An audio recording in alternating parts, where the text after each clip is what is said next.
So after Saitama and the gang defeated Elder Centipede, the Hero Association set up a meeting and started discussing Garou's classification as a monster, declaring him a dragon level threat. And while they're busy talking about these Avenger level problems, one of the association's biggest sponsors, Narinki, starts crashing out and demanding that they rescue his Nepo baby, Waganma, ASAP. But this slick, handsome lad, Sekingar, assures him that they'll do everything to save his son. Yet Narinki ain't got time to wait around, so he sends his own private team to rescue Waganma himself. But these mercenaries get easily beaten and captured by G5. Gyoro then orders Does to use her whip to enslave them. You know, if there's a whip, there's a way. Where there's a whip, there's a way. Later, Sekingar meets with Super Alloy Darkshine, Pig God, Tatsumaki, and Drive Knight, who was supposed to be there, but Bro's got balls of steel and decides to investigate the Monster Association base on his own. Since no one's heard of him, they just assume Bro's already been defeated. And so they've been overworking a 10-year-old to track down where exactly the Monster Association's base is. Lil Bro even tries again to convince Metal Knight to join the mission, but Bofoy refuses after getting his ass whooped by the Monster King Orochi. He even warns Child Emperor not to trust anyone. Anyway, other heroes start showing up for the rescue operation, like Atomic Samurai and his disciples, and even Sweet Mask, who immediately starts beefing with Kamikaze. At the same time, Puri Puri Prisoner breaks out of Smelly Lid Prison and heads toward Ace City, ready to get his revenge on that monster cat furry that messed up his prison. Meanwhile, Zombie Man is aura farming somewhere in an abandoned town, and Bro is searching for something. Now cut to our lovey-dovey Miss Fubuki. She tries to talk to Saitama, but gets totally baffled when she sees his apartment packed with S-Class heroes. She briefs them on the association's plan, about Garou and the Monster Association thingy. But since most of them are still banged up, and King's got some business to attend to, nobody's really up for it. Saitama eventually gets pissed because he thinks Garou's been ignoring him just because he's a bottom tier hero. So Bro heads out, hunt Garou down, and grabs some more cabbage. But the funny thing is, Saitama already beat Garou up a few times without even realizing it. And speaking of the hero hunter, Garou wakes up and finds himself inside the Monster Association HQ. Soon after, Garou is summoned before Orochi, who commands him to prove his loyalty by killing any hero and bringing back their head within a day. And to make sure Garou doesn't chicken out, Gyoro assigns Bug God and Royal Ripper to keep an eye on him. So as Garou was walking around town, Bra saw a group of stupid extremists who support the monsters, and they even tried to kidnap a civilian who opposed their beliefs. But Garou just flicked his finger and stopped these schizos. Bro then casually heads to a nearby restaurant and orders everything on the menu. And look who it is. Saitama's eating there too, but he forgot his wallet and started fumbling. But thank the anime gods. Fubuki just spawned and started yapping about how she'll help him. But Bro ain't listening and already has this crazy plan so that Fubuki can pay the bill. And Bro takes his chance when someone shouts that a customer just ditched without paying.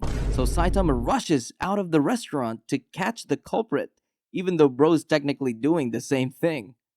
Not long after, Garou scares off a group of kids who are bullying Tadeo, and so Lil Bro thanks him for stepping in, which only pisses Garou off because he doesn't see himself as a hero. Then Saitama catches up and lets Garou off with nothing more than a warning, which only makes him angrier. Bro doesn't care if our MC's a small-time hero, so he aims to kill him, but of course gets instantly yeeted by Saitama. When Garou eventually wakes up, he asks Tadeo who that hero was. Before he gets an answer, Bug God and Royal Ripper shows up, disappointed.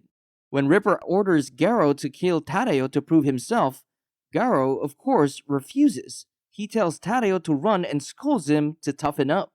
So Bro starts fighting the two monsters. Back at the Monster Association base, Gyoro Gyoro meditates as Phoenix Man questions why she sent two unstable monsters after Garo. Double G explains that Garo needs to be pushed to his limits to evolve, just like Lord Orochi. She believes Garo could follow the same path and notes that Bug God will keep Royal Ripper in check, though she doesn't mind finding another subject if Garo dies. And Garo had a hard time fighting the two monsters. While all that was happening, Zombie Man finally found what Bro was looking for: Dr. Genos, the scientist behind the old house of evolution. He's the same guy who made Zombie Man a test subject back then, and Bro wants to know why the doctor quit making monsters and started selling takoyaki. Genos admits that his entire life's research fell apart after meeting Saitama, a man who completely shattered the limits of human strength. Well, to be direct, he didn't actually say Saitama's name, but Genos explains that every human being has a limiter, something that keeps them from turning into mindless monsters, a boundary only Saitama managed to break. Though Zombie Man didn't look like he agreed at first, Genos promised he'd see it for himself soon, especially since Saitama's also a hero.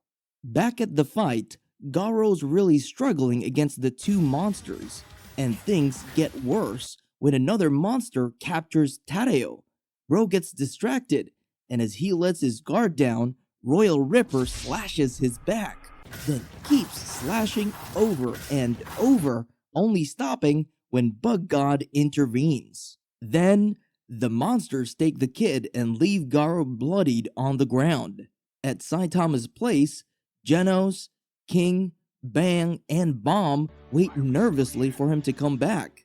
When he finally shows up, looking rough, they assume he just fought Garou, but Saitama denies it.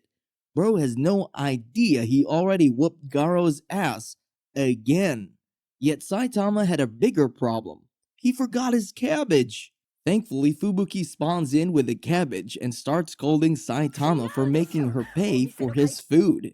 Genos suddenly senses something approaching and sends King to handle it, but it turns out to be Dr. Kuseno showing up in a mech suit to check on Genos. Kuseno greets Saitama, gives him some premium beef, and just like that, they're besties. Meanwhile, inside the Monster Association, Royal Ripper and Bug God report Garou's death to Gyoro Gyoro. Across the base, more monsters start gearing up for the incoming battle, while prisoners Tadeo and Waganma are locked in the same cell. Waganma starts bragging that the heroes will come save them, since he's basically a Nepo baby. But then, Hedro Jellyfish spawns out of nowhere and tells them no one's coming, because every hero's gonna die, even the S-class ones. Then Garou finally wakes up, ready to take his revenge and save Tadeo. Back at the Hero Association, Child Emperor tells Second Guard that he doesn't trust two heroes. Genos because he's new and kinda sus for living in an area close to the Monster Association, and Silverfang for letting Garou slip away. So Little Bro wants them removed from the rescue mission. Second Guard does just that, but Minister Officer Sitch strongly objects to the decision. Meanwhile, at Saitama's apartment, the group gathers around a bubbling hotpot and starts fighting over it, to the point that King gets knocked out. When he wakes up, the hotpot is gone. Everyone is left, and Saitama just wants him out. Before King leaves the apartment, though, Saitama asks him to take out the trash. He does, but when King gets home, he finds Hero Association agents waiting for him. They all think Bro's been fighting monsters all night because of the hotpot stains all over his clothes. The association is now gathering all available heroes to finally launch their operation. Back to our boy Garou, Bro finally breaks into the facility, takes out a bunch of monsters along the way, and arrives just in time to save Tareo from Royal Ripper. After ripping the Royal Ripper a new one, he decides to use the clothes and bandages to make a tourniquet to keep his innards in, which also doubles as a questionable fashion statement. Garou goes back to tsundere mode, basically telling Tario that he wasn't there to save him, and if he wanted to tag along, he just has to keep his mouth shut.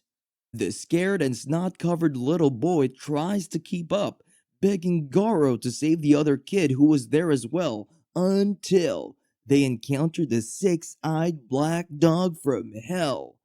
Garou and the kid slowly back out of the situation they were in, trying not to provoke it. They don't get very far, as another group of monsters stop them. A talking showerhead, a horny monster covered with eyes, and Master Splinter's buff cousin from Florida. They attack Garou, because violence is always the answer, according to the Monster Handbook of Monsters. And he manages to kick the horny monster, who claims he has the world's hardest horn, into a dark corner of the hallway, right into the mouth of the dog monster, who we find out is actually named Pochi. It blasts everyone back to the Dark Ages with a massive ball of energy, but Garou and the kid escape within an inch of their lives. Ya boy activates tsundere mode again and convinces Tareo to escape on his own. Kid runs away with a combo of snot and tears. Garou decides to fight Pochi, only to get energy blasted in the face and falling deeper into the Monster Association lair. And while all of this is happening, Baldi continues reading manga in his home and comments on the massive earthquake happening in the city. Garou wakes up buried in rubble and realizes he's landed in Gyoro's apartment unit. The butt-naked, single-eyed weirdo welcomes Garou with a warm embrace of telekinesis and decides to do a Disney villain monologue. Bro explains that he's been experimenting with different methods to create monsters that surpass their own potential, and eventually landed on the most effective way, making them experience a personal hell to the point of death. Only the subjects who constantly survive this death unlock their growth potential, and the first one to do this was Monster King Orochi. Gyoro then makes his trade offer to Garou. I receive your body as my new experiment subject. You receive endless torture and possibly death. Huh? Seems like a fair trade to me. But Garou says no thanks to the offer and breaks out of Gyoro's telekinesis, wanting to save his energy for the Hero Association's approaching strike team. Gyoro decides to call on his bodyguard, Monster King Orochi himself. Garou, after being initially crushed by Orochi, physically recovers and goes on a showdown against the Monster King. But he was no match for Orochi's constantly mutating form, and he ends up being Yamcha'd into the wall. Meanwhile, back up top, our Lord and Savior Saitama has finally had enough of the earthquakes and suited up to check out what's going on, but not before finishing the manga he was reading, because, hashtag priorities. Back in the Hero Association HQ, the S-Class heroes are getting briefed. Child Emperor uses his satellite and finds out there are still about 500 monsters left inside the Monster Association hideout, including confirmed demon-level threats and some dragon-level ones. The S-Class heroes themselves have only properly faced a few high-end monsters so far, like Goketsu and Sentikoro, so there are still a lot of unknowns for them. Meanwhile, the Monster Association knows exactly what they're dealing with, because information about the S-Class heroes and the Hero Association is public, so the heroes are walking in half-blind while the monsters have the whole stat sheet. They also mention that Drive Knight is missing again. The heroes assume he may have already been turned to scrap by the Monster Association. In any case, the S-Class heroes are still very much acting like solo queue players forced into a ranked team, technically on the same side, but not a cohesive unit at all. Tatsumaki wants to handle everything by herself. Flashy Flash has the same nah, I'd win energy. Child Emperor and Zombie Man are among the few actually trying to stick to a plan and turn this into a coordinated rescue for Waganma, the kidnapped kid who started this whole mess. Then, Amai Mask walks into the meeting and ruins the vibe even more. Everyone clearly dislikes him, but he still tries to insert himself into the strike team going underground. Child Emperor, who is basically acting as the mission leader, wants Amai Mask to stay on the surface instead with the other A-class heroes who will be supporting the operation from above. Zombie Man tells Amai Mask to calm down and focus on saving the kid instead of chasing fame and glory. Amai Mask fires back by questioning Zombie Man's nature, pointing out that he is immortal and hinting that Zombie Man might actually be closer to a monster than a regular human. Then King shows up out of the blue, and the whole room suddenly changes energy. All these heroes who refuse to respect each other instantly act different around him. Even Tatsumaki acknowledges him. Bro aura farms so hard, his presence alone is treated like a massive power spike, and everyone behaves like good little children. Meanwhile, in another section of the HQ, Second Gar and Sitch introduce the support team. Since most of the monsters underground are demon or dragon level, the S-Class heroes will be the ones actually storming the base. But they still need people on the surface and extra backup. That is where the top A-Class and B-Class heroes come in, including new faces like Captain Mizuki. Then Sitch is informed that Bang and Bomb are here in the base, which kinda complicate things. Apparently, Bang and Bomb have been excluded from the official strike team because Child Emperor is suspicious of them. Bang is suspicious because he failed to finish off Garou when he had the chance. From the association's point of view, it looks like he may be compromised or holding back because of personal feelings. They even bring up the possibility that he might have let Garou go on purpose. After Sitch leaves, promising a new replacement for Bang's lost phone, the brothers bump into King, who was trying to hide from joining the operation. Together, they make plans to form a B squad that, with Saitama's help, will operate separately from the main S-Class raid group. While all that is happening, Fubuki heads back to Saitama's apartment. On the way there, she runs into Genos, now in his new, upgraded form. A short flashback to Dr. Kuseno explaining that this is Genos' strongest body so far, but also his riskiest. The upgrade is unstable, and he can only use his full power for 10 seconds. If he goes plus ultra for more than that, his core will explode and he goes bye-bye forever. Everyone regrouped at Saitama's apartment. King, Fubuki, Bang, Bomb, and Genos. They show up looking for Saitama, who we now know is exploring the Monster Association hideout like he's taking a stroll in the park. Eventually, the group decides that King, Fubuki, Bang, and Bomb will go down into the Monster Association to act as a separate infiltration team. Genos stays behind to wait for Saitama and brief him once he returns, which is ridiculous because doesn't Saitama have a phone that he can call or something? And as Saitama casually walks through the sewer system, the other S-rank heroes arrive. They are met with a welcoming party of monsters and a dirty old rag that suddenly spawns a powerful looking hooded guy with gross arms. Turns out, Hoodie Guy's arms are covered in eyes. Eyes from other monsters that were eliminated in the past. Gyoro Gyoro implanted those, allowing him to use their grudges as a power source and making him stronger. Bro then tried to crush everyone with massive buildings, but Tornado Tatsumaki went meh and blocked the attack. Well, most of it. The other heroes still got rained on by some of the debris. because Tornado doesn't give a flying about nuisances who can't get on her level. She confronts a hoodie guy in the air in a battle of psychic abilities that we don't see animated because of budget cuts. Meanwhile, the cannon fodder begins attacking the B-listers below.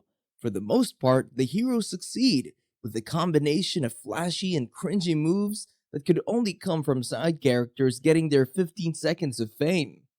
On My Mask still tries to aura farm, even though he's not really part of the S-class heroes. There's even an Olympic athlete who made sporting events of the monsters. Like, what the hell is even happening right now? Not gonna lie though, she makes for a sick thumbnail. In any case, after the first wave, more monsters arrive, and this time, the one leading the pack is Rhino Wrestler, a demon-level monster who withstands every attack from the Class A heroes due to his solid horn. Yup, this guy is rock hard horny, in the literal sense. Pitying this sorry excuse of a fight, Atomic Samurai went, I'll do it myself. and turned Rocksteady's knockoff into minced meat. Bro still had time to do a flashback though, before he exploded. But, who cares about the monster's backstories even? Meanwhile, what happened to Hoodie Guy? Well, he got turned into a garbage bag and disposed into who knows where by Tatsumaki. Gyoro's surveillance system was taken out by Child Emperor, while everyone continued the cleanup. Several of the monsters escaped, ran home crying to Gyoro about how life is unfair and how they still want to live. So, he rewards them for their cowardice by feeding them to Monster King Orochi. Hey, at least they served their purpose one last time, right? Now that the fighting on the surface is done, the S-class heroes start moving in, going down and, in Pig God's case, squeezing through the tunnels. As the Class A's sit on the surface waiting for news, Gyoro prepares for the defense of their home turf. And throughout all of this, we still have no idea where the caped Baldy has gone. Where, oh, where could you be, Saitama-sensei? Deep in the Monster Association HQ, we get a glimpse at how the S-Class heroes are taking their sweet time frolicking in the tunnels, the first of which is Flashy Flash. A group of monsters confront him, and bro just disses them back with a katana to the face. Flashy then eventually ends up in another hallway, where two humans await him. Before even getting to introduce themselves, Flashy Flash cuts through the BS with a sudden strike. What follows is a ninja fight so flashy, it's probably where all the budget of the entire season ended up. The two ninjas lure Flashy into a bigger cavern, and they finally introduce themselves as Tempest Wind and Hellfire Flame from the Golden 37. Context for those who haven't read the manga, these guys apparently came from the same ninja village where Flashy Flash trained, and they're from the 37th graduating class. These two revealed that they ate monster cells and have grown several times stronger. Flashy read through their bluff though, and pointed out that the reason they took him into a more spacious arena was because they actually couldn't fully control their speed and power yet.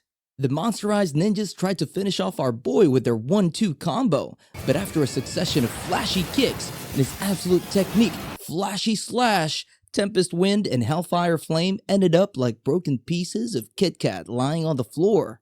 The cavern collapses, the idiots fall into the abyss, and our aura-farming hero realizes he's lost. He also discovers that his transmitter has fallen into who knows where during the fight. Meanwhile, Child Emperor ends up finding Drive Knight's cyborg body, or what's left of it. He taps into it and boom, he discovers that Drive Knight already had a lock on Waganma's location. Bro just didn't share it with the other S-Class heroes. Pissed off at his selfishness, Child Emperor decides to find Waganma and do the rescuing himself.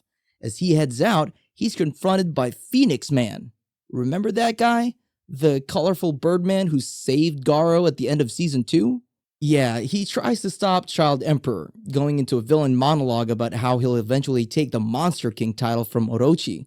Bro ends up getting carved like Thanksgiving turkey instead. Moving on from that, Child Emperor poisons the monsters guarding the hostage's cell, but not before sending over a frog-like device that acted as a gas mask for Waganma. One monster escapes and attempts to stop them, but Child Emperor pumps him full of fuel and sets him on fire. Eventually, they come across a samurai-looking robot who isn't faced by Child Emperor's random bullshit go technique, so he releases a bunch of robo-dogs, assembles them Voltron style into a massive mecha Cerberus, and sticks it on the robot samurai. Then bro just F's off entirely from that situation, dragging Waganma by the collar and escaping in the opposite direction.